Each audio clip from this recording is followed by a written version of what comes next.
I always felt a little cheated in school. I always was given the understanding that the greatest and only civilizations in the world were, let's say, in the Middle East or the Far East, the great Egyptian civilization.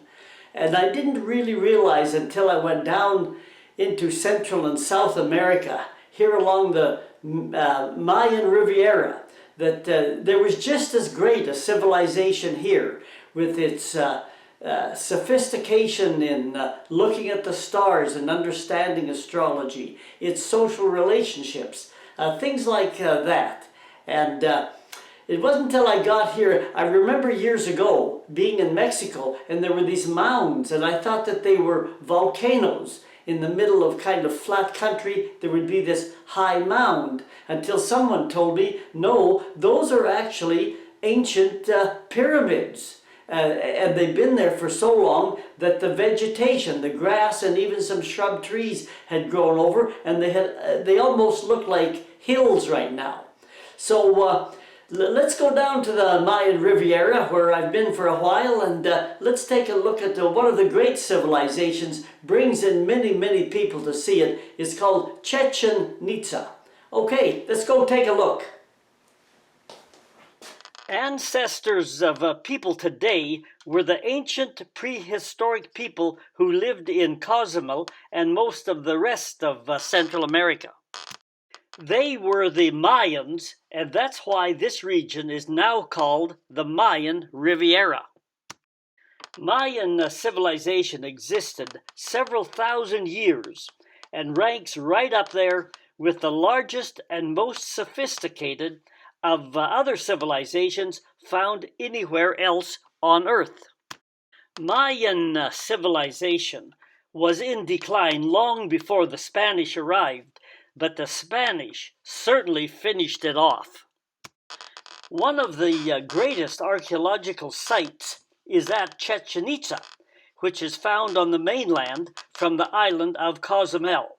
From Cozumel, on the right side of this map, we caught the ferry to the mainland and drove west to Valladolid at the center of the map, then continued on to Chichen Itza. Many tourists come by the highway marked by the white and red line. Chichen Itza receives about 2 million visitors per year. Transport is by car or tour bus. These Mexican tour buses are the most modern buses I have ever seen anywhere. This is the main temple or pyramid at Chichen Itza. Many mysteries about it remain. When was it actually built? How was it constructed? Who built it?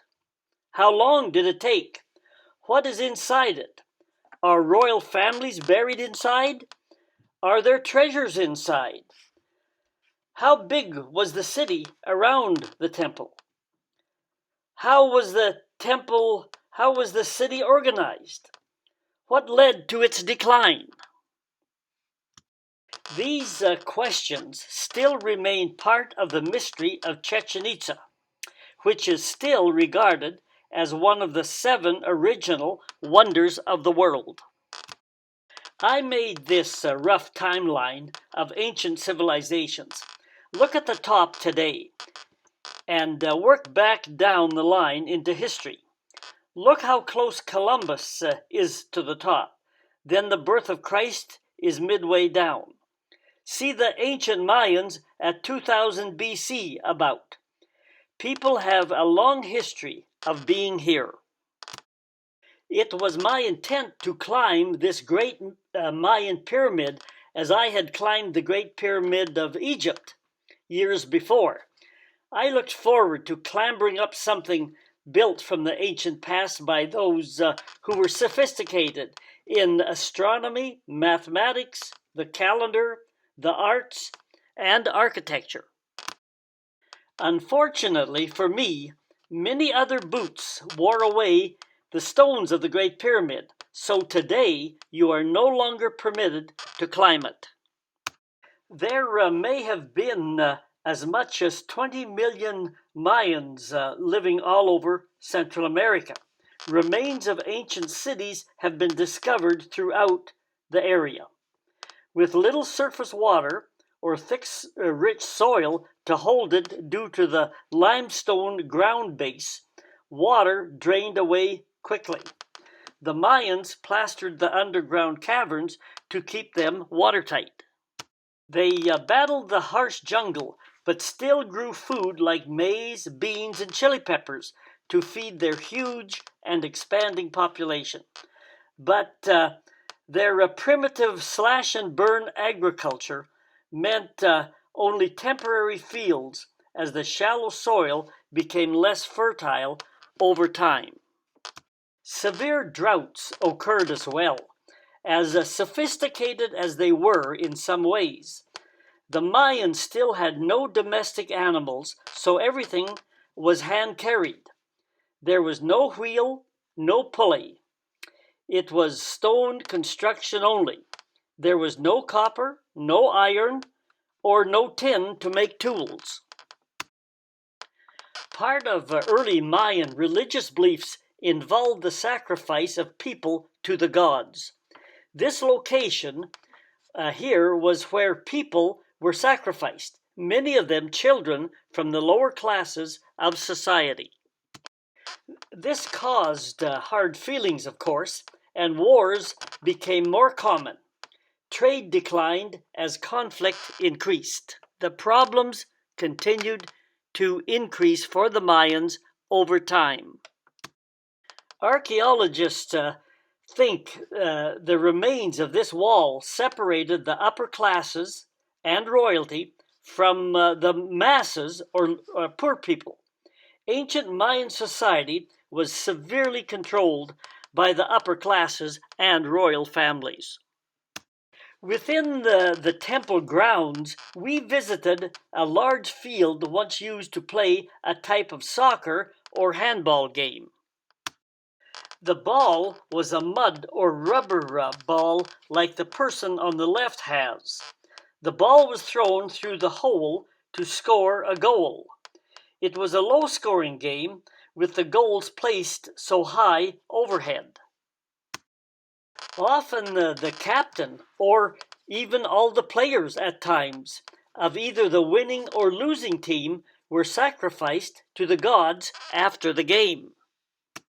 Those sacrificed felt to be honored to be selected, as it also ensured that their family status would be elevated into the upper class of society. Drinking intoxicating drink, we call it tequila today, from the agave plant here, also made it easier for those awaiting their sacrifice to the gods. Ancient Mayan civilization had a writing system or hieroglyphics. A symbol represented a letter. For example, for my name, which is Don, D-O-N, I would select 3 symbols. The symbol for D is found in the middle of the top row. The symbols for O and N are found on the left end of the bottom row. These 3-letter symbols are now placed on the jewelry name tag shown on the left side of the picture. These were popular with the many tourists who visited Chichen Itza. We attended several performances that portrayed early Mayan culture. Some performances depicted the murderous struggle between the Mayans and the invading Spanish.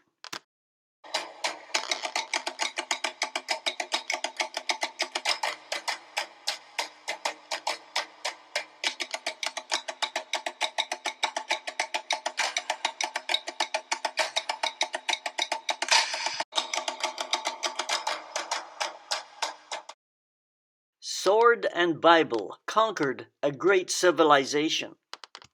The Spanish systematically destroyed almost all semblances of ancient Mayan culture, in their drive to acquire the land and convert the original inhabitants to the new Christian religion. Smaller cities supported the Spanish against former cruel Mayan oppressive landlord cities. The ultimate goal of the Spanish was not to kill the Mayans, but in effect to save their souls. But in the process, nearly all records of the ancient Mayans were systematically destroyed by the Spanish. Hence, the mystery remains behind much of the story of the prehistoric Mayans of Central America. All right, we learned a little bit about the Mayans. One thing that I learned was no matter how great you are in any civilization, maybe including ours, you can fall apart for various reasons. And the other thing about the Mayans that struck me was that technology can overcome social sophistication. If you've got superior technology, you can destroy the other person. And sometimes that happens. Well, okay, we'll head out somewhere else on the next travelogue. So hit the subscribe button and we'll see you at the next place. Adios.